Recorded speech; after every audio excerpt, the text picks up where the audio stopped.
আমরা তাদের পাশে আছি, সব সময় তাদের পাশে থাকতে চাই।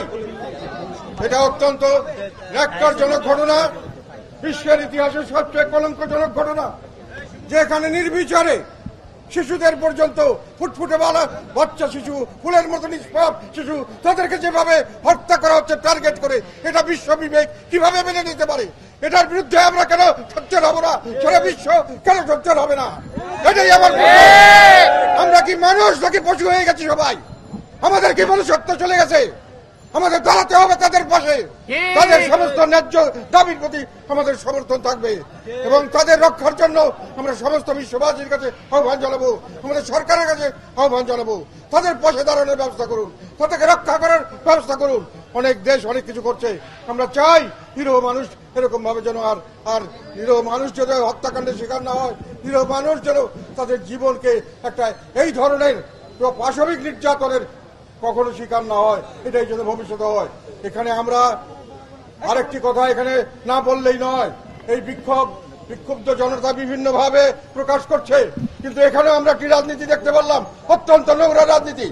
যারা কিছুদিন থেকে বর্তমান সরকারের আমলে অনেক মানুষ নতুন করে বেকার হচ্ছেন, অনেক মানুষ অমুক্ত নাঙ্গা, তারা বিভিন্ন যারা পারবে বিক্ষুব্ধ, তাদেরকে বর্তমান সরকারের ঘনিষ্ঠ কিছু মানুষ তাদেরকে রাজনৈতিক স্বার্থে ব্যবহার করছেন, তাদেরকে যে বিভিন্ন জায়গায় বিভিন্ন কর্মকাণ্ড করে মানুষকে হুমকি ধমকি দেওয়া হচ্ছে, তাদেরকে ভয় ভীতির প্রদর্শনের জন্য তাদেরকে ব্যবহার করা হচ্ছে।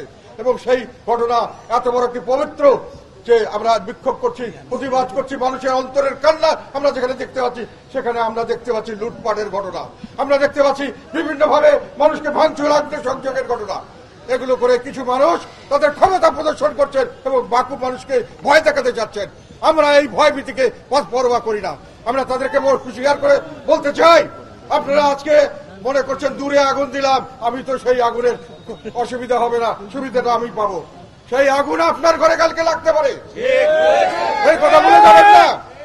এই মানুষদেরকে আপনারা অত্যাচার করছেন, সাধারণ মানুষকে ক্ষমতা দেখানোর জন্য যা করছেন এর শেষ হবে এবং এই অন্যায়ের প্রতিবাদ মানুষে করবে। আমরা জানতে চাই যে আমরা ভবিষ্যতে যা কিছু করব আল্লাহর রহমতে সকলে ঐক্যবদ্ধভাবে দেশের ভালো হয় সেটা করব, আমরা পৃথিবীর ভালো হয় সেটা করব।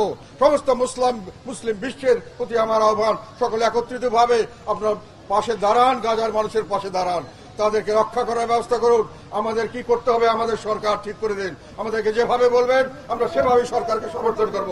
আমরা চাই নির্যাতিত মানুষের মুক্তি, আমরা চাই নির্যাতিত মানুষ হিসাবে যেন বেঁচে থাকতে পারে। আমরা বিবেকবান মানুষ হিসাবে শুধু আমরা বেঁচে থাকতে চাই, পশু হিসাবে এই সমাজে আমরা বেঁচে থাকতে চাই না। এই পশুত্ব আমরা আর মানব না। আমরা আগামী রবিবার সারা দেশ ব্যাপী জাতীয় পার্টির যে যেখানে আছেন সবাই বিক্ষোভ প্রদর্শন করবেন, সেই প্রস্তুতি নিয়েছি। কিন্তু আমাদের এই ঢাকা শহরের এবং আশেপাশের যারা আমাদের জাতীয় পার্টি করেন, তারা তাদের বিবেকের তাড়নায় আমাদেরকে বলেছে আমরা এখনই মাঠে নামতে চাই। সেই জন্যই আজকে তাড়াহুড়ো করে আমরা এই বিক্ষোভ মিছিল আয়োজন করেছি। আপনারা এইখানে এসে আমাদের যে সমর্থন দিয়েছেন, আমাদের প্রচারণার ব্যবস্থা করেছেন, আমাদের সহযোগিতা করেছেন, তাদের প্রতি আমার সর্বাত্মক কৃতজ্ঞতা এবং ধন্যবাদ থাকলো।